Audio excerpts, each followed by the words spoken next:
सभी साथियों को जय हिंद। जितने भी मेरे दोस्त मेरे साथी हैं 28 अगस्त वाले, आप लोग अच्छे से पहले तैयार हो जाइए दोस्तों। यहाँ पे आपको 100 क्वेश्चन तो कराएंगे इसके साथ साथ बहुत सारा प्रश्न आपको एक्स्ट्रा भी कराने वाले हैं। और आप लोग जितने भी मेरे दोस्त यहाँ पे मैसेज करे थे टेलीग्राम ग्रुप में कि सर 28 तारीख वाले पीडीएफ दीजिए, तो दोस्तों आप सभी के सामने ला चुके हैं। अब आपको पीडीएफ मिल जाएंगे।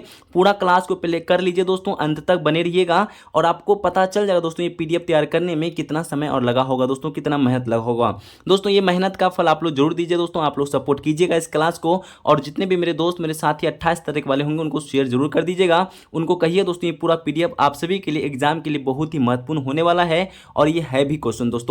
सारा क्वेश्चन को दोस्तों एग्जाम को देखते हुए तैयार किया गया है। टोटल इसमें 100 प्रश्न है। 100 प्रश्न के साथ साथ दोस्तों एक्स्ट्रा भी क्वेश्चन इसमें बहुत सारा ऐड कर दिया गया है उसी टॉपिक के अनुसार। तो चलिए दोस्तों ज्यादा समय बर्बाद ना करते हुए आपका क्लास स्टार्ट करेंगे। और स्टार्ट करने से पहले सभी दोस्तों इतना सा कहते चलेंगे कि दोस्तों ये क्लास मेरा पसंद आए तो दोस्तों एक लाइक कर लीजिएगा। छोटा सा परिवार है, शामिल हो जाइएगा और क्लास को सपोर्ट जरूर कर दीजिए दोस्तों। इतना सा कहते हुए अपना क्लास स्टार्ट करते हैं दोस्तों। यहाँ पे पहला ही प्रश्न आप सभी के सामने बिहार से रिलेटेड क्वेश्चन है दोस्तों। लिखा है बिहार मानवाधिकार का स्थापना कब हुआ। दोस्तों यहाँ पे प्रश्न बन रहा है बिहार मानवाधिकार का स्थापना कब होता है। 2000 में होता है दोस्तों, याद आप रख लीजिएगा। ये तो दोस्तों ये पहला प्रश्न है। मानवाधिकार दिवस दोस्तों कब मनाया जाता है दोस्तों। 10 दिसंबर को मानवाधिकार दिवस मनाते हैं। और आपका बिहार जीके संपूर्ण करवा चुके दोस्तों। 100 प्रश्न नहीं देखे तो जाके देख लीजिएगा। तो दोस्तों यहाँ पर भी बिहार से रिलेटेड बहुत सारा क्वेश्चन ये जो पूछे जाएगा दोस्तों वो प्रश्न को यहाँ पे ऐड कर दिए हैं। तो चलिए दोस्तों कॉपी में नोट डाउन करना स्टार्ट कर दीजिए। पीडीएफ तो मिलेगा ही मिलेगा दोस्तों। आप लोग अपना हैंड से कुछ कुछ आपको शॉर्टकट में लिख लीजिए जो कि आप समझ पाए। तो दोस्तों यहाँ पे पहला क्वेश्चन आपके सामने लिखा है बिहार लोकसभा आयोग का स्थापना कब होता है। तो दोस्तों 1949 में होता है बिहार लोकसभा आयोग का स्थापना। तो दोस्तों यहाँ पे बिहार में महिला आयोग का स्थापना कब होता है दोस्तों। 1993 में होता है। दोनों ही प्रश्न को पहले रिवीजन कर लीजिए। बिहार लोकसभा आयोग का स्थापना 1949 में होता है दोस्तों और बिहार महिला आयोग का स्थापना 1993 में होता है। पटना उच्च न्यायालय का स्थापना 1916 में होता है दोस्तों, ये सभी दोस्तों को मालूम होगा।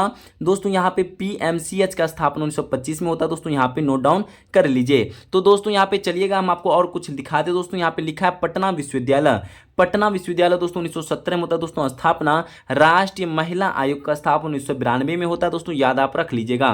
तो दोस्तों यहाँ पे पटना विश्वविद्यालय का स्थापना 1917 में, राष्ट्रीय महिला आयोग का स्थापना 1992, राष्ट्रीय अल्पसंख्यक आयोग का स्थापना 1992 में होता है दोस्तों, राष्ट्रीय पिछड़ा वर्ग आयोग होता है 1993 में दोस्तों और राष्ट्रीय मानवाधिकार आयोग 1993 में होता है दोस्तों। यहाँ पे अच्छे से पॉइंट को नोट कर लीजिएगा कॉपी में दोस्तों, आप बार बार रिवीजन कर पाए दोस्तों। यहाँ से एक प्रश्न आपको बनने वाला है दोस्तों। हर डिस्ट्रिक्ट में एक ना एक प्रश्न आपको देखने को मिलेगा।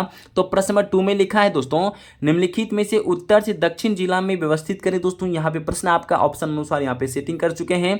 तो दोस्तों निम्नलिखित में से उत्तर से दक्षिण के जिला में आपको व्यवस्थित करना। पहले आता है गोपालगंज, सीवान, बक्सर और रोहतास। तो दोस्तों याद रख लीजिएगा। आपको यहाँ पे कुछ क्वेश्चन करवाते दोस्तों, यहाँ से प्रश्न बनेगा, कंफर्म बनेगा तो कॉपी निकाल के नोट डाउन कर लीजिए।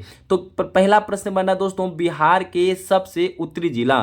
तो दोस्तों बिहार के सबसे उत्तरी जिला कौन है दोस्तों, बता दीजिए। पश्चिम चंपारण यहाँ पे सही आंसर होगा दोस्तों। यहाँ पे पश्चिमी चंपारण सही होगा, बिहार का सबसे उत्तरी जिला है। बिहार का सबसे दक्षिण जिला कौन है दोस्तों, यहाँ पे गया जिला है। कौन सा होगा दोस्तों, बिहार के सबसे दक्षिण जिला गया जिला है। तो दोस्तों बिहार के पश्चिम जिला कौन है दोस्तों, कैमूर होगा। बिहार के पश्चिमी जिला दोस्तों यहाँ पे कैमूर सही आंसर होगा दोस्तों। आप लोग टिक कर रहे हैं तो अच्छा है। तो बिहार के पूर्वी जिला बता दी दोस्तों, बिहार में पूर्वी जिला कौन है, किशनगंज, यहाँ पे सही आंसर होगा। सबसे बड़ा क्षेत्रफल जिला दोस्तों कौन है, पश्चिम चंपारण। यहाँ पे क्षेत्रफल के अनुसार चंपारण जिला यहाँ पे सबसे बड़े हैं दोस्तों। यहाँ पे प्रश्न बन रहा है सबसे कम क्षेत्रफल वाला जिला कौन है दोस्तों, शिवहर है। यहाँ पे प्रश्न बनेगा दोस्तों सबसे कम क्षेत्रफल वाला जिला कौन है, शिवहर। इनका राइट आंसर सही होगा दोस्तों। यहाँ पे सर्वाधिक जनसंख्या वाला जिला है पटना। कौन होगा दोस्तों, यहाँ पे पटना सही आंसर होगा दोस्तों। सर्वाधिक जनसंख्या वाला, सबसे कम जनसंख्या वाला जिला दोस्तों यहाँ पे शिवहर सही होगा। क्षेत्रफल में कम है और जनसंख्या में भी कम है दोस्तों शिवहर, याद रखिएगा दोस्तों। तो यहाँ पे प्रश्न बनेगा सबसे ज्यादा जो है जनसंख्या घनत्व दोस्तों यहाँ पे शिवहर का है, याद आप रख लीजिएगा दोस्तों। बिहार का स्थापना आप लोग को मालूम होगा 22 मार्च को बिहार का स्थापना होता है। क्षेत्रफल बता दी दोस्तों, ये बिहार दुर्गा में क्वेश्चन आया हुआ था दोस्तों 1275 वाला सीट में कि बिहार का क्षेत्रफल दोस्तों 94,163 वर्ग किलोमीटर है। भारत के अनुसार दोस्तों यहाँ पे 2.86% है दोस्तों, याद आप रखिएगा। तो दोस्तों चलिए हम आपको लेकर चलते प्रश्न नंबर 3 में दोस्तों। यहाँ पे जो क्वेश्चन कह रहा है इनको पढ़िएगा। निम्नलिखित में से कौन सा दर्रा जो है हिमाचल प्रदेश को लेह लद्दाख में जोड़ता है दोस्तों, ये प्रश्न आपके एग्जाम में देखने को मिलेगा। क्वेश्चन कह रहा है दोस्तों कि कौन सा दर्रा जो है हिमाचल प्रदेश को लेह से लेह लद्दाख को जोड़ता है। यहाँ पर आपका जो प्रश्न आंसर होगा दोस्तों 12 लाचा यहाँ पे सही आंसर होगा। तो दोस्तों यहाँ पे दो प्रश्न और भी ऐड कर चुके दोस्तों, इनको भी नोट डाउन कर लीजिए। हिमालय से तिब्बत तक का दोस्तों यहाँ पे सिपकला दर्रा जोड़ता है और शिमला और पंजाब को जोड़ने वाला रोहतांग दर्रा है। दोस्तों याद आप रखिएगा, 3 प्रश्न यहाँ पे बताया जा रहा है आपको। हिमाचल प्रदेश से लेकर लेह लद्दाख को जोड़ने वाला दर्रा है दोस्तों 12 लाचा दर्रा, और यहाँ पे हिमाचल से तिब्बत तक का जोड़ता है दोस्तों सिपकिला दर्रा, और शिमला और पंजाब को जोड़ने वाला रोहतांग दर्रा। तो दोस्तों हम आपको लेके चल रहे क्वेश्चन नंबर 4 में। दोस्तों क्वेश्चन नंबर 4 में लिखा है सिक्किम में पर्वतीय दर्रा दोस्तों कौन है बता दीजिए। सिक्किम में पर्वतीय दर्रा नथुला दर्रा लेप्चा दर्रा है दोस्तों, याद रखिए दोनों ही आपके पेपर में देखने को मिलेगा एक ना एक प्रश्न। तो लेप्चा का निर्माण दोस्तों तीस्ता नदी के द्वारा होता है, याद आप रख लीजिए, ये भी प्रश्न आपका बन सकता है। दोस्तों यहाँ पे एक प्रश्न यहाँ पे बार बार हर एग्जाम में पूछा जाता है, थालघाट, भोरघाट और पालघाट। दोस्तों याद रखिए थालघाट दोस्तों किन से होता है, मुंबई से नासिक को जोड़ता है। भोरघाट दर्रा दोस्तों यहाँ पे मुंबई से पुणे और पालघाट कोचिंग से चेन्नई। देखिए ये सब प्रश्न आपको याद होगा दोस्तों, हम आपको सिर्फ रिवीजन कराने लाए दोस्तों, याद आपको सभी को है। आप लोग बहुत अच्छे स्टूडेंट मेरे बहन है, सभी को जानते होंगे, ये सिर्फ आपको रिवीजन करवा रहे दोस्तों, ठीक है। अच्छे से रिवीजन कर लीजिए दोस्तों, ये पेपर में देखने को मिल सकता है पेपर में। तो यहाँ लिखा Mukundra hills, Mukundra hills tiger reserve राज्य के किन 4 जिलों में फैला हुआ है। ये प्रश्न आपका दोस्तों ये बन सकता है। मुकंदरा हिल्स जो है टाइगर रिजर्व किस राज्य में स्थित होता है, आपका राइट आंसर होता है राजस्थान, पहले याद रख लीजिएगा। तो Mukundra hills tiger reserve Rajasthan राज्य में है। तो यहाँ पे पूरा जिला कौन कौन से यहाँ पे फैला हुआ है, कोटा है, बूंदी है, चित्तौड़गढ़ है, झलवारा है दोस्तों, याद आप रखिए दोस्तों, चारों जिला में फैला हुआ है। तो दोस्तों 7 में जो प्रश्न कह रहे हैं यहाँ पे खीरगंगा राष्ट्रीय पार्क कहाँ स्थित है। यहाँ पे क्वेश्चन करा दोस्तों खीरगंगा राष्ट्रीय पार्क कहाँ पर स्थित है बता दीजिए, हिमाचल प्रदेश में है, याद आप रखिएगा दोस्तों। खीरगंगा राष्ट्रीय पार्क कहाँ स्थित है दोस्तों, हिमाचल प्रदेश में है, यहाँ पे याद रखिएगा। तो प्रश्न बन रहा है दोस्तों ग्रेट हिमालय, दोस्तों ग्रेट हिमालय जो है राष्ट्रीय पार्क, पिनवेली राष्ट्रीय पार्क, सिमलवारा राष्ट्रीय पार्क, इंद्रकीला राष्ट्रीय पार्क, सारा ही यहाँ पे मध्य हिमाचल प्रदेश में है, याद रखिएगा। यहाँ पे आपको 4 राष्ट्रीय पार्क बताए दोस्तों, चारों ही नाम याद रखिएगा, चारों ही हिमाचल प्रदेश में है। दोस्तों यहाँ पे प्रश्न नंबर 8 में पढ़िए दोस्तों, यहाँ पे एक प्रश्न आपका बनेगा कंफर्म, भारतीय रेल का रेल पहिया कारखाना किस शहर में स्थित है बता दीजिए। तो क्वेश्चन कह रहा है दोस्तों कि भारतीय रेल का जो है रेल पहिया जो कहां बनता है दोस्तों, किस शहर में, बंगलुरु, इनका राइट आंसर सही होगा दोस्तों। आप लोग बंगलुरु दे रहे हैं, तो सभी मेरे दोस्त, मेरी बहन, मेरे साथी का सही आ रहा आंसर। तो दोस्तों नोट डाउन कीजिए, विद्युत इंजन कहां बनता है, चितरंजन पश्चिम बंगाल में बनता है दोस्तों, याद आप रखिएगा। तो दोस्तों यहाँ पे इंट्रीगल कोच कहां बनता है दोस्तों, चेन्नई के पोरबंदर में बनता है। रेल कोच कहां बनता है दोस्तों, कपूरथला में बनता है। और डीजल इंजन बनता है दोस्तों वाराणसी में, याद रखिएगा। और आधुनिक कोच फैक्ट्री दोस्तों कहां पे, रायबरेली में दोस्तों, यहां पे नोट डाउन कर लीजिएगा। तो चलिए क्वेश्चन 9 में देखते दोस्तों, यहां पे क्या लिखा है प्रश्न नंबर 9 में, भारत में उर्वरक का पहला कारखाना दोस्तों कहां खुला, 1906 में खुला था। भारत में उर्वरक का पहला कारखाना 1906 में खुला दोस्तों, तमिलनाडु के रानीपेट नामक स्थान पर स्थापित किया दोस्तों, सिंदरी में, ठीक है, याद रख लीजिएगा। प्रश्न नंबर 10 में देखिए क्या कह रहा है दोस्तों, निम्नलिखित में से कौन सा बंदरगाह सबसे गहरा स्थल रुद्र बंदरगाह है।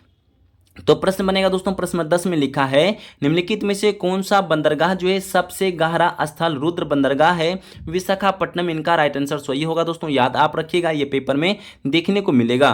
तो 11 में जो क्वेश्चन कह रहा है किस बंदरगाह का नाम बदलकर श्याम प्रसाद मुखर्जी रखा गया है। तो क्वेश्चन कह रहा है दोस्तों यहाँ पर साफ साफ लिखा है दोस्तों, किस बंदरगाह का नाम जो है नाम बदलकर श्याम प्रसाद मुखर्जी रखा गया दोस्तों, यहाँ पे आपका राइट आंसर होता है कोलकाता बंदरगाह। तो यहाँ पे सही होगा, कोलकाता बंदरगाह होगा। तो 12 में जो क्वेश्चन कह रहा है दोस्तों, मंझगांव डॉग किस राज्य में है। तो दोस्तों यहाँ पे महाराष्ट्र राज्य में है दोस्तों, याद आप रखिएगा। तो 13 में जो क्वेश्चन कह रहा है दोस्तों कि मृदा का अध्ययन को क्या कहा जाता है बता दीजिए। तो दोस्तों मृदा का अध्ययन को हम लोग कहते हैं दोस्तों पेडोलॉजी, यहाँ पे सही आंसर होगा, सभी दोस्तों को मालूम है। तो दोस्तों चलिए 14 नंबर क्वेश्चन को पढ़ते हैं। दोस्तों यहाँ पे एक प्रश्न और भी है, विश्व मृदा दिवस दोस्तों संरक्षण दिवस कब मनाते हैं, याद रख लीजिए 5 दिसंबर को हम लोग मनाते हैं विश्व मृदा संरक्षण दिवस।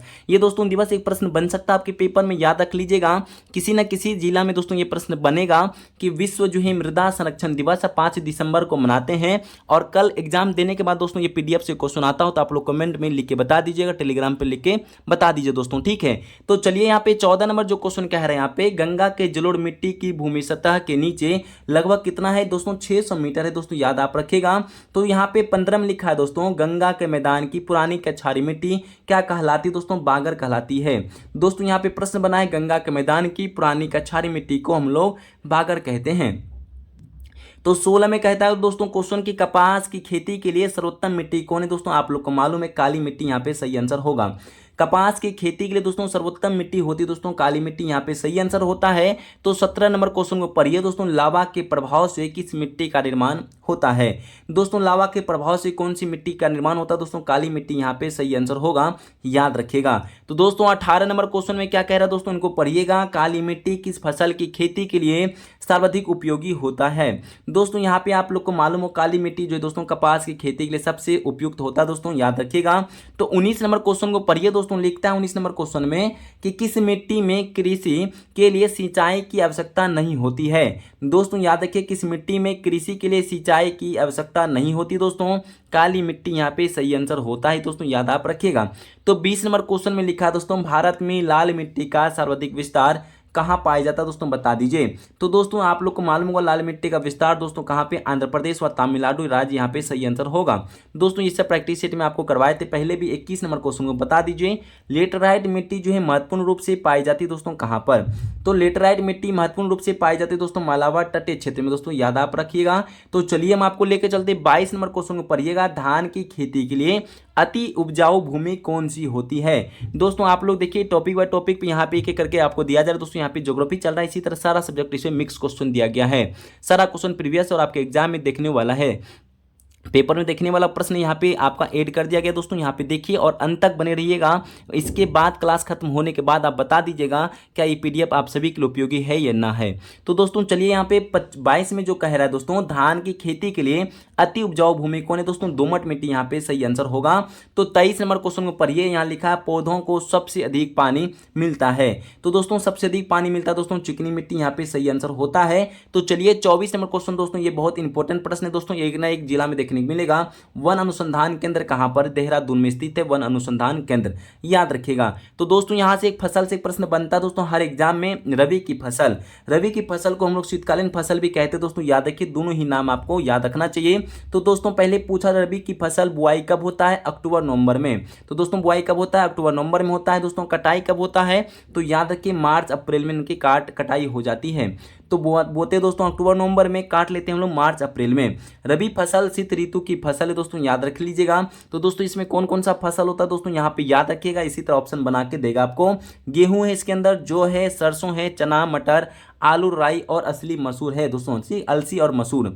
तो चलिए 26 में पढ़िएगा, लिखा दोस्तों खरीफ फसल को हम लोग कहते हैं ग्रीष्मकालीन फसल।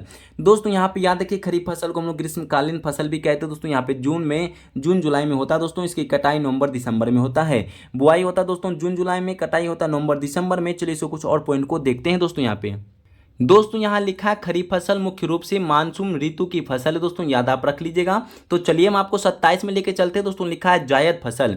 जायद फसल रबी तथा खरीफ फसल के बीच में सूखे मौसम में उगाई जाती है दोस्तों, याद रखिएगा। इनकी बुआई होता है मार्च दोस्तों, मार्च में, यहाँ पे जून में इसके काट लेते हैं। तो यहाँ पे इनमें कौन कौन सा फसल होता है दोस्तों, तरबूज होता है, खरबूज, ककड़ी, खीरा होता है, याद रखिएगा।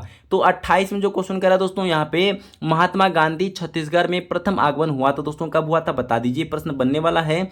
महात्मा गांधी छत्तीसगढ़ में दोस्तों प्रथम आगमन हुआ था 20 दिसंबर 1920 को, याद आप रखिएगा दोस्तों, यहाँ पे नोट डाउन कर लीजिए। तो 29 में लिखा गांधी जी दक्षिण अफ्रीका में रहे थे दोस्तों, कब रहे थे दोस्तों, कितने वर्ष रहे थे, 21 वर्ष तक रहे थे। तो गांधी जी दक्षिण अफ्रीका में 21 वर्ष तक रहे थे दोस्तों, याद रखिएगा। दोस्तों यहाँ पे जो प्रश्न नंबर 30 में लिखा है दोस्तों, क्वेश्चन लिखा है गांधी जी को सर्वप्रथम महात्मा के तौर पर संबोधित किया गया था दोस्तों, किसने किया था संबोधित, रविन्द्रनाथ टैगोर। यहाँ पे थोड़ा सा टाइपिंग मिस्टेक है दोस्तों, यहाँ पे नजरअंदाज कर दीजिएगा। तो दोस्तों यहाँ पे जो पॉइंट लिखा है गांधी के नाम के पहले महात्मा जोड़ा गया था दोस्तों, किस सत्याग्रह में जोड़ा गया था दोस्तों, चंपारण सत्याग्रह के दौरान। तो 31 में जो क्वेश्चन कह रहा है पढ़िएगा, महात्मा गांधी ने भारत में अपना पहला जन भाषण दिया था दोस्तों, कहां पर, यह प्रश्न बनेगा दोस्तों, वाराणसी में सबसे पहले अपना जन भाषण दिए थे। तो 32 में जो क्वेश्चन कह रहा है कि वह आंदोलन जिसमें महात्मा गांधी ने पहली बार भूख हड़ताल क्या प्रयोग हथियार के रूप में किया था दोस्तों, बता दीजिए। वह आंदोलन जिसमें महात्मा गांधी ने पहली बार भूख हड़ताल का प्रयोग किया हथियार के रूप में दोस्तों, यहाँ पे अहमदाबाद में हड़ताल में। तो दोस्तों 33 नंबर क्वेश्चन पढ़िएगा, बंगाल का प्रथम गवर्नर जनरल कौन थे दोस्तों, बंगाल का जो है प्रथम गवर्नर जनरल थे दोस्तों वारेन हेस्टिंग्स, यहाँ पे सही आंसर होगा, नोट डाउन करते चलिए। तो 34 में लिखा दोस्तों कोशिका के अध्ययन को क्या कहते हैं दोस्तों, बता दीजिएगा। कोशिका के दिन को काइटोलॉजी कहते हैं दोस्तों, याद आप रख लीजिएगा दोस्तों यहाँ पर। तो 35 में पढ़िए दोस्तों, लिखा है सबसे छोटी कोशिका क्या होता है, सबसे छोटी कोशिका दोस्तों माइकोप्लाज्मा यहाँ पे सही आंसर होगा। तो दोस्तों यहाँ पे 36 में पढ़िए, लिखा मानव शरीर की सबसे छोटी कोशिका क्या है। मानव शरीर की सबसे छोटी कोशिका शुक्राणु होता है दोस्तों, याद आप रखिए दोस्तों, ये प्रश्न बनने वाला है। तो दोस्तों नीचे एक पॉइंट में लिखा हुआ है यहाँ पर मानव शरीर की सबसे बड़ी कोशिका, मानव शरीर की सबसे बड़ी कोशिका दोस्तों कौन है, अंडाणु, इनका सही आंसर होगा। मानव शरीर की सबसे लंबी कोशिका क्या होगा दोस्तों, तंत्रिका कोशिका यहाँ पे सही आंसर है। दोस्तों अच्छे से नोट डाउन करते चलिए। लिखा है 37 नंबर क्वेश्चन में, साधारण मानव में गुणसूत्र होते दोस्तों कितना, 46 होता है। साधारण मानव में गुणसूत्र की संख्या होता है 46 दोस्तों, याद रख लीजिएगा। तो मानव शरीर की कोशिका में पाए जाने वाले गुणसूत्र जोड़ों की संख्या 23 है दोस्तों, याद आप रखिएगा। तो चलिए हम आपको लेके चलते दोस्तों 39 नंबर क्वेश्चन में। दोस्तों लिखा है यहाँ पे दो युग्मों के संयोजक को कहते हैं दोस्तों, क्या कहते हैं बता दीजिए। तो आपका राइट आंसर आ रहा है दोस्तों निषेचन, यहाँ पे सही आंसर होगा। तो कह रहा है यहाँ पे क्वेश्चन, दो युग्मों के संयोजन को क्या कहते हैं, निषेचन कहते हैं। तो 40 नंबर क्वेश्चन को पढ़िएगा। लिखा है मानव शरीर में पाचन का अधिकांश भाग संपन्न होता है दोस्तों, बता दीजिए, छोटी आंत में होता है। तो मानव शरीर में पाचन के अधिकांश भाग कहाँ पे संपन्न होता है दोस्तों, याद रखिए छोटी आंत में होता है। तो 41 नंबर क्वेश्चन लिखा है मनुष्य की मुख गुहा में पाचन होता है दोस्तों, बता दीजिए। तो क्वेश्चन करें यहाँ पे मनुष्य की जो है मनुष्य की मुख गुहा में पाचन होता है दोस्तों कार्बोहाइड्रेट, यहाँ पे सही आंसर होता है, याद आप रखिएगा। तो चलिए दोस्तों यहाँ पे पॉइंट में यहाँ पे देख लीजिए, लार सहयोग करती दोस्तों स्टार्च को पाचन में। तो चलिए दोस्तों इसको नोट डाउन कर लीजिएगा। हम आपको लेकर चले 42 नंबर क्वेश्चन में, मानव शरीर में खून की शुद्धिकरण की प्रक्रिया को क्या कहते हैं। मानव शरीर में खून की प्रक्रिया को हम लोग क्या कहते हैं दोस्तों, बता दीजिए। शुद्धिकरण को डायलिसिस कहते हैं। तो दोस्तों डायलिसिस का संबंधित किससे, वृक्क से संबंधित है दोस्तों, दोनों ही प्रश्न को नोट डाउन कर लीजिएगा। तो चलिए हम आपको लेकर चले 43 नंबर क्वेश्चन में। लिखा है प्रोटीन के पाचन में सहायक एंजाइम है दोस्तों, क्या है, ट्रिप्सन, इनका राइट आंसर होगा। तो दोस्तों प्रोटीन के पाचन में सहायक एंजाइम है दोस्तों, क्या है, ट्रिप्सन, यहाँ पे सही आंसर होता है। तो दोस्तों 44 में पढ़िएगा। लिखा है मानव शरीर में वह ग्रंथि जो अंतस्रावी एवं बाह्य स्रावी दोनों प्रकार की है दोस्तों, यहाँ पे आपका राइट आंसर होता है अग्नाशय, यहाँ पे राइट आंसर सही है। तो कह रहा है दोस्तों मानव शरीर का वह ग्रंथि जो अंतस्रावी और बाह्य स्रावी दोनों ही प्रकार के, अंत यहाँ पे अग्नाशय सही आंसर है। तो 45 में लिखा हरे फलों की कृत्रिम ढंग से पकाने हेतु प्रयुक्त गैस क्या होगा दोस्तों, बता दीजिए। तो आपका यहाँ पे राइट आंसर और एसिटिलीन यहाँ पे सही आंसर होता है। हरे फलों को कृत्रिम ढंग से पकाने हेतु प्रयुक्त गैस क्या होता है दोस्तों, एसिटिलीन, यहाँ पे सही आंसर है। तो 46 नंबर क्वेश्चन को पढ़िए दोस्तों, किस पंचवर्षीय योजना यहाँ पे लिखा अमृत योजना का नाम दिया गया। तो दोस्तों यहाँ पे आपका राइट आंसर क्या होता है दोस्तों, यहाँ पे याद है कि छठी पंचवर्षीय योजना, इनका कार्यकाल था दोस्तों 1980 से 85, याद रखिएगा। तो दोस्तों यहाँ पे चलिए लिखा है 47 में राइडर कप किस खेल से संबंधित है। दोस्तों आप लोग को मालूम होगा राइडर कप किस खेल से संबंधित है, गोल्फ से संबंधित है दोस्तों, यहाँ पे नोट डाउन कीजिए कॉपी में। तो 48 में क्वेश्चन को पढ़िए, भारत में बनी हुई प्रथम मिसाइल का नाम क्या है। तो दोस्तों भारत में बनी हुई प्रथम मिसाइल का नाम पृथ्वी है दोस्तों, याद रख लीजिएगा यहाँ पे। तो चलिए 49 नंबर क्वेश्चन को पढ़िए, किस मुगल बादशाह के काल को हिंदी साहित्य के स्वर्णयुग कहा जाता है दोस्तों, बता दीजिए। ये दोस्तों क्वेश्चन देखने को मिलेगा पेपर में, अकबर, इनका राइट आंसर सही होता है। किस मुगल बादशाह के काल को हिंदी साहित्य का स्वर्णयुग कहा जाता है, यहाँ पे अकबर राइट आंसर है। तो 50 नंबर क्वेश्चन को पढ़िए। लिखा है G20 का स्थापना कब हुई। G20 का स्थापना कब हुई दोस्तों, बता दीजिए। आपका राइट आंसर होता है 1999, यहाँ पे सही आंसर होता है दोस्तों। तो चलिए हम आपको दोस्तों 51 नंबर क्वेश्चन में लेके जा रहे हैं दोस्तों, यहाँ से अच्छे से भी कवर करते चलिए। दोस्तों 51 में लिखा है भारत के सबसे उत्तरी दिशा में निम्न में से कौन सा जैवमंडल भंडार स्थित है दोस्तों, बता दीजिए। बहुत अच्छा क्वेश्चन दोस्तों, ये पेपर में देखने को मिलेगा। भारत के सबसे उत्तरी दिशा में निम्न में से कौन सा जैवमंडल भंडार स्थित है, यहाँ पे कोल्डर्ज, यहाँ पे सही आंसर होगा। तो चलिए 52 नंबर क्वेश्चन पढ़िए, बांग्लादेश की सांसद का क्या नाम है। दोस्तों यहाँ से नोट डाउन कॉपी में जरूर कीजिए दोस्तों, ये पेपर में देखने को मिलेगा आपको। बांग्लादेश की संसद का नाम है दोस्तों जातीय संसद, यहाँ पे सही आंसर होगा, पूछे जाने वाला पेपर में दोस्तों क्वेश्चन। तो चलिए और 5-6 प्रश्न को देख लीजिए। यहाँ पे लिखा है यूएसए, यहाँ यूएसए का जो है सांसद का नाम है कांग्रेस, यहाँ पे नोट डाउन कीजिए। तो दोस्तों ब्राजील का सांसद का नाम है राष्ट्रीय कांग्रेस, रिवीजन करते चलिए। यूएसए कांग्रेस, यहाँ यूएसए का जो है सांसद का नाम है कांग्रेस, और ब्राजील का दोस्तों यहाँ पे सांसद का नाम है राष्ट्रीय कांग्रेस। अफगानिस्तान का नाम है दोस्तों शेरा, अफगानिस्तान का नाम क्या है दोस्तों, सांसद नाम शेरा है। फ्रांस का नेशनल असेंबली है, नेशनल असेंबली यहाँ पे फ्रांस का, यहाँ पे उसका जो है सांसद का नाम है। जापान का दोस्तों आप लोग जानते हैं दोस्तों जापान का डाइट होगा दोस्तों, यहाँ पे याद रखिएगा। नेपाल का दोस्तों यहाँ पे हो जाएगा राष्ट्रीय पंचायत। तो दोस्तों ताइवान का क्या हो जाएगा दोस्तों, युआन हो जाएगा। ठीक है, सभी को दोस्तों रोक रोक के कॉपी में लिख लीजिएगा। तो चलिए 53 नंबर क्वेश्चन पर, ये भी बहुत अच्छा है, पेपर के लिए प्रश्न है दोस्तों। टमाटर में लाल रंग किसके कारण होता है? तो आप लोग को मालूम होगा दोस्तों लाइकोपीन के कारण होता है टमाटर लाल, आप लोग यहाँ पे नोट डाउन कीजिए। तो दोस्तों यहाँ पे प्रश्न बनेगा गाजर का नारंगी रंग कैसे होता है? केरोटीन के कारण होता है। किसके कारण होता है दोस्तों? केरोटीन के कारण होता है। तो यहाँ पे करेले का करवापन किसके कारण होता है दोस्तों? मेमडीकोसाइट के कारण होता है दोस्तों, याद रखिएगा। तो मिर्ची का लाल रंग किसके कारण होता है? केप्थिन के कारण होता है दोस्तों, अच्छे से नोट डाउन कर लीजिए, पेपर में देखने को मिलेगा। तो 54 नंबर क्वेश्चन को पढ़िए दोस्तों, लिखा है पंडित रविशंकर को भारत से सम्मानित कब किया गया? पंडित रविशंकर को भारत से सम्मानित कब किया गया था दोस्तों, बता दीजिए। 1999 में किया गया था दोस्तों। और किससे संबंधित है दोस्तों? वो सितार वादक से संबंधित थे पंडित रविशंकर। प्रश्न बनेगा दोस्तों पंडित रविशंकर किससे संबंधित है दोस्तों? सितार वादक से संबंधित है। भारत के प्रथम ग्रेमी अवार्ड विजेता थे दोस्तों वो, ठीक है दोस्तों, याद रखिएगा। तो 55 में क्वेश्चन कह रहा है दोस्तों 55 में भारतीय कृषि अनुसंधान संस्थान कहां पर है? तो भारतीय कृषि अनुसंधान संस्थान दोस्तों याद रखिए पूसा नई दिल्ली में है, याद आप नोट डाउन कर लीजिए। तो 56 में क्वेश्चन कह रहा है भारतीय पेट्रोलियम संस्थान दोस्तों कहां पर है? याद रखिए दोस्तों यहाँ पे लिखा है क्वेश्चन भारतीय पेट्रोलियम संस्थान है देहरादून उत्तराखंड में। कहां पे दोस्तों? देहरादून उत्तराखंड में स्थित है। तो यहाँ पे 57 में जो क्वेश्चन कह रहा है वन अनुसंधान संस्थान कहां पर है? तो दोस्तों देहरादून उत्तराखंड में दोस्तों, याद भी रख लीजिएगा साथ साथ में। तो चलिए 58 में पढ़िएगा केंद्रीय औषधि अनुसंधान। ये सब प्रश्न दोस्तों एक न एक प्रश्न आपके पेपर में बनने वाला है, अच्छे से देखिए और नोट डाउन कॉपी में करते चलिए। केंद्रीय औषधि अनुसंधान संस्थान दोस्तों लखनऊ उत्तर प्रदेश में दोस्तों, याद आप रख लीजिएगा। तो चलिए मैं आपको दोस्तों लेके चल रहे 59 नंबर क्वेश्चन में। दोस्तों यहाँ लिखा है भारतीय गन्ना अनुसंधान संस्थान कहां पर है? तो सभी दोस्तों को मालूम होगा दोस्तों गन्ना अनुसंधान है दोस्तों लखनऊ उत्तर प्रदेश में दोस्तों, याद आप रख लीजिएगा। तो चलिए 59 में पढ़िए दोस्तों, लिखा है राष्ट्रीय विषाणु विज्ञान संस्थान दोस्तों, ये पूछा जाएगा पेपर में दोस्तों, याद रख लीजिएगा। पुणे महाराष्ट्र में है राष्ट्रीय विषाणु विज्ञान संस्थान दोस्तों, पुणे महाराष्ट्र में स्थित है। तो 60 नंबर क्वेश्चन पर पढ़िए दोस्तों राष्ट्रीय चावल अनुसंधान संस्थान कहां पर है? कटक उड़ीसा में दोस्तों, आप लोग रिवीजन करते चलिए। तो 61 नंबर क्वेश्चन में जो क्वेश्चन कह रहा है दोस्तों केंद्रीय आलू अनुसंधान संस्थान कहां पर है? शिमला हिमाचल प्रदेश, यहाँ पे सही आंसर है। तो दोस्तों यहाँ पे जो लिखा है भारतीय पुरातत्व संरक्षण का दोस्तों नई दिल्ली, यहाँ पे सही आंसर होता है, याद रख लीजिए। तो 63 नंबर क्वेश्चन में लिखा है भारतीय अंतरिक्ष अनुसंधान संस्थान दोस्तों बंगलुरु कर्नाटक में स्थित है दोस्तों।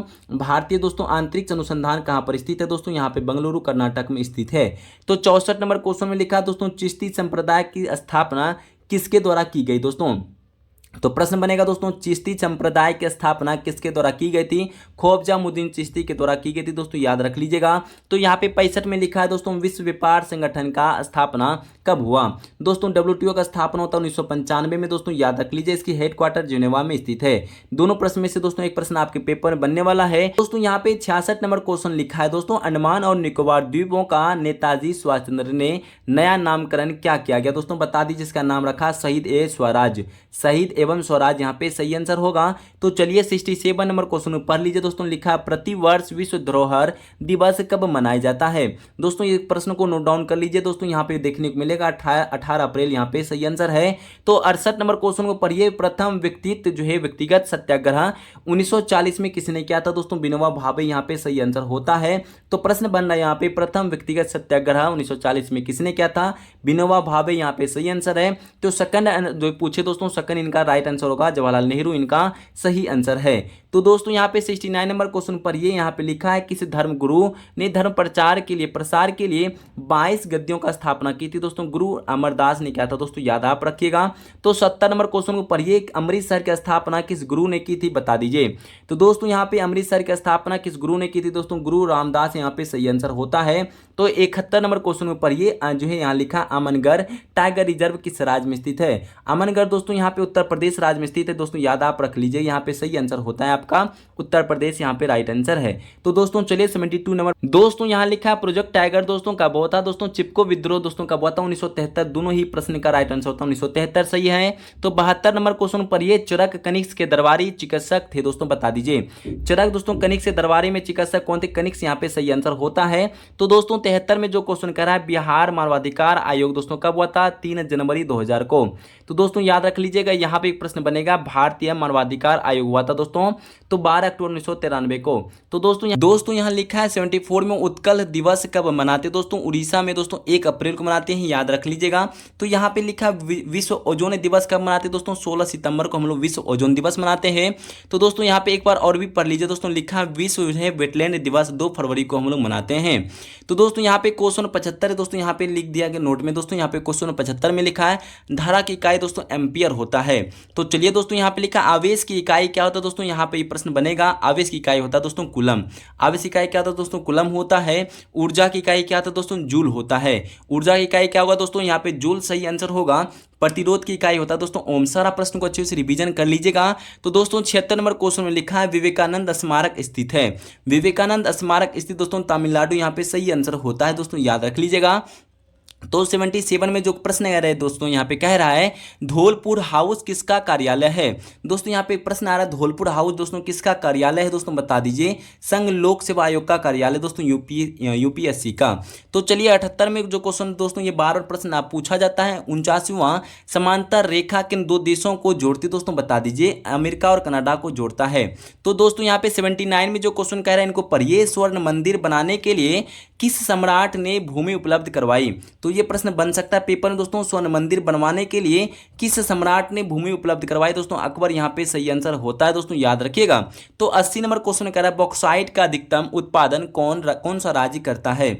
यहाँ पे कह रहा प्रश्न दोस्तों, बॉक्साइट का दोस्तों उत्पादन जो है अधिकतम उत्पादन राज्य कौन करता है? उड़ीसा यहाँ पे सही आंसर होगा। ये दोस्तों पेपर में देखने को मिलेगा। तो 81 नंबर क्वेश्चन कह रहा है दोस्तों, पूरी तरह बिना लोच की मांग किसके बराबर है दोस्तों? शून्य के बराबर है दोस्तों। इकोनॉमिक्स का ये प्रश्न था, पूछे जाने वाला दोस्तों प्रश्न था। तो 82 नंबर में कह रहा दोस्तों, न्यूटन का तीसरा नियम क्या है? न्यूटन का तीसरा नियम दोस्तों रॉकेट लॉन्च, यहाँ पे सही आंसर होगा। तो चलिए 83 में लिखा है बड़ी वस्तु देखने के लिए कौन सा लेंस का उपयोग करते हैं? बड़ी वस्तु को देखने के लिए दोस्तों हम लोग उत्तल लेंस का उपयोग करते हैं दोस्तों, याद रखिएगा। 84 नंबर क्वेश्चन को पढ़िएगा, भारत में सबसे बड़ी खारे पानी का झील कौन सी है? भारत में सबसे बड़ी खारे पानी का झील कौन सा दोस्तों, बता दीजिए। तो आपका राइट आंसर होता है चिल्का झील, यहाँ पे सही आंसर है दोस्तों, याद रखिएगा। तो चलिए दोस्तों कुछ नोट डाउन करते चलिए, पॉइंट को पढ़िए। यहाँ पे प्रश्न आ रहा है दोस्तों, चिल्का झील। चिल्का झील दोस्तों एशिया का सबसे बड़ी खारे पानी का झील है, जो कि उड़ीसा राज्य में स्थित है। तो बहुत अच्छा, यहाँ पे 2 प्रश्नों को ऐड कर दिए थे दोस्तों। यहाँ पे चलिए और भी नीचे यहाँ देखिए, वुलर झील।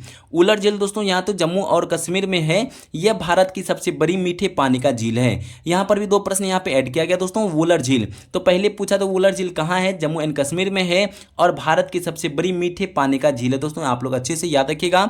तो चलिए यहाँ पे तीसरे में जो लिखा वेबनाड झील, यह भारत की सबसे लंबी झील है। यहाँ पे कहाँ स्थित है दोस्तों? केरल राज्य में स्थित है दोस्तों, अच्छे से नोट डाउन कर लीजिएगा।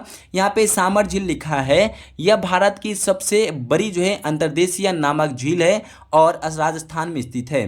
तो चलिए 85 में प्रश्न को पढ़िएगा, अंतर्राष्ट्रीय बाघ दिवस कब मनाया जाता है? तो दोस्तों अंतर्राष्ट्रीय बाघ दिवस 29 जुलाई को हम लोग मनाते हैं, याद रखिएगा। तो 86 में जो क्वेश्चन कह रहा है, सबसे अधिक राष्ट्रीय उद्यान किस राज्य में है? सबसे अधिक राष्ट्रीय उद्यान दोस्तों किस राज्य में दोस्तों, याद रखिएगा। तो यहाँ पे मध्य प्रदेश यहाँ पे सही आंसर होगा। तो 87 नंबर क्वेश्चन को पढ़िए, उपराष्ट्रपति को पद से कैसे हटाया जाता है?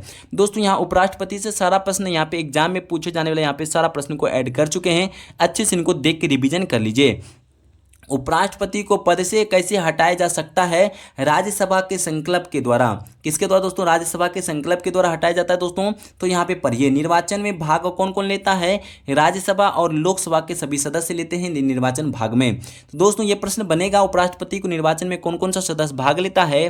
तो आप लोग याद रखिएगा, राज्यसभा और विधानसभा के राज्यसभा लोकसभा के सभी सदस्य। उपराष्ट्रपति को दोस्तों पद दिलाया जाता है कौन? कहाँ से लिया गया दोस्तों उपराष्ट्रपति पद? तो अमेरिका देश से लिया गया, यूएसए से।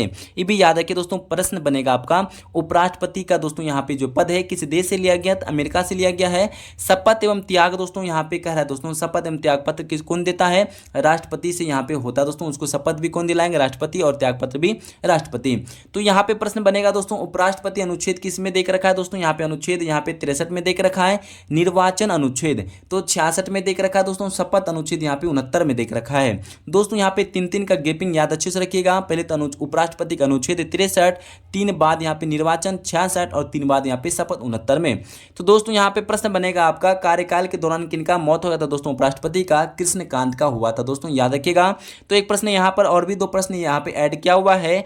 उपराष्ट्रपति राज्यसभा के सभापति यहाँ पे अनुच्छेद किस में देख रखा है? आर्टिकल 64 में देख रखा है दोस्तों। तो अस्थायी राष्ट्रपति और अस्थायी राष्ट्रपति के रूप में कौन? आर्टिकल 65 में देख रखा है दोस्तों, याद आप रखिएगा। तो चलिए दोस्तों, तो यहाँ पे प्रश्न बन रहा है, उपराष्ट्रपति वरीयता क्रम में दोस्तों दूसरे स्थान पे आता, पहला राष्ट्रपति आता दोस्तों, उसके बाद जो है उपराष्ट्रपति आते सेकंड स्थान पे। तो दोस्तों यहाँ पे 88 में जो क्वेश्चन कह रहा है, भारत का प्रथम परमाणु पनडुब्बी दोस्तों कौन है? INS चक्र है दोस्तों, याद रख लीजिएगा। भारत का प्रथम परमाणु जो है परमाणु पनडुब्बी दोस्तों। यहां से एक प्रश्न बनेगा आपके एग्जाम में भी, RPF कांस्टेबल में ये प्रश्न पूछा जाता है दोस्तों। भारत का प्रथम परमाणु पनडुब्बी दोस्तों INS चक्र है दोस्तों, याद रख लीजिएगा। यहाँ पे प्रश्न बन रहा है, भारत का प्रथम स्वदेशी परमाणु पनडुब्बी कौन है? तो प्रश्न बन रहा है दोस्तों, भारत का प्रथम स्वदेशी परमाणु, तो दोस्तों स्वदेशी परमाणु है INS जो है अरिहंत है दोस्तों। कौन है? अरिहंत है। INS जो है पनडुब्बी है। तो यहाँ पे प्रश्न बन रहा है दोस्तों, भारत का प्रथम पनडुब्बी कौन है? प्रथम पनडुब्बी से पूछे दोस्तों तो यहाँ पे हो जाएगा INS कावेरी, ठीक है। तो दोस्तों यहाँ पे प्रश्न बनेगा, भारत का प्रथम विमान वाहक पोत कौन है दोस्तों, याद रखिएगा। तो आइए यहाँ पे हो जाएगा INS विक्रांत, यहाँ पे सही आंसर है। तो दोस्तों अच्छे से यहाँ पे क्लियर करके याद कर लीजिएगा अच्छे से, यहाँ पे कंफ्यूजन ना हो एग्जाम हॉल में। भारत का प्रथम विमान वाहक पोत है दोस्तों INS विक्रांत। तो 89 नंबर क्वेश्चन पर ये दोस्तों लिखा है, कांग्रेस के प्रथम गैर हिंदू अध्यक्ष कौन थे दोस्तों? याद रखिए दोस्तों, ये प्रश्न बनेगा दादा भाई नौरोजी। तो दोस्तों यहाँ पे प्रश्न बन रहा है आपका कि कांग्रेस के प्रथम गैर हिंदू अध्यक्ष कौन थे दोस्तों? दादा भाई नौरोजी 1866 के कोलकाता अधिवेशन में थे दोस्तों, याद रखिएगा। यहाँ पे 2 पॉइंट एड है दोस्तों, उनको अच्छे से देखिएगा। कांग्रेस के सबसे उम्रदराज यहाँ पे अध्यक्ष कौन थे दोस्तों? ये प्रश्न पूछा गया है और आगे भी पूछा जाएगा। दादा भाई नौरोजी यहाँ पे सही आंसर होता है दोस्तों, सबसे उम्रदराज व्यक्ति थे दादा भाई नौरोजी। और कांग्रेस के सबसे युवा अध्यक्ष कौन थे दोस्तों? अब्दुल कलाम आजाद। यहाँ पे प्रश्न बन रहा है, कांग्रेस के सबसे युवा अध्यक्ष कौन थे दोस्तों? अब्दुल कलाम आजाद सबसे लंबे समय तक भी रहे हैं। तो 91 प्रश्न को पढ़िए, भारत की सबसे बड़ी कृत्रिम झील कौन है? तो दोस्तों आप लोग को मालूम होगा, भारत की सबसे बड़ी कृत्रिम झील है दोस्तों गोविंद बल्लभ जो है बल्लभ पंत सागर, यहाँ पे सही आंसर है। तो 90 में प्रश्न को पढ़िएगा, भारत में आपातकालीन प्रावधान कौन है दोस्तों?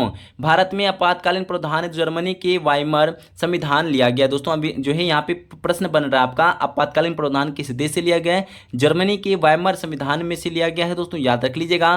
तो राष्ट्रीय आपातकाल अनुच्छेद भारत में देख रहा है 352, यहाँ पे सही आंसर है। तो 92 प्रश्न को 92 में पढ़िएगा, लिखा है जनसंख्या स्वतंत्र भारत सम्मान नागरिक संहिता लागू करने वाला राज्य कौन है?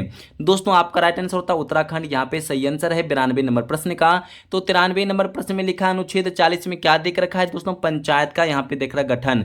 पंचायत के यहाँ पे क्या देख रखा है दोस्तों? गठन, अनुच्छेद 40 में देख रखा है। तो 94 नंबर क्वेश्चन को पढ़िएगा, लिखा है संविधान संशोधन। संविधान संशोधन 2003 ईस्वी में कौन सी भाषा जोड़ी गई? दोस्तों यहाँ पे संविधान संशोधन 2003 में कौन सी भाषा जोड़ी गई थी दोस्तों? यहाँ पे संथाली, सही वर्ड, सही संथाली यहाँ पे करेक्ट आंसर होगा। तो 95 में लिखा है दोस्तों, मूल संविधान में कुल 14 भाषा था। मूल संविधान में कुल कितना भाषा दोस्तों? 14 भाषा था। वर्तमान में अब कितना हो गया? 22 भाषा है दोस्तों। यहाँ पे 2 प्रश्न ऐड भी कर दिया गया है। विश्व हिंदी दिवस, विश्व हिंदी दिवस दोस्तों हम लोग मनाते 10 जनवरी को। विश्व हिंदी दिवस कब मनाते? 10 जनवरी को।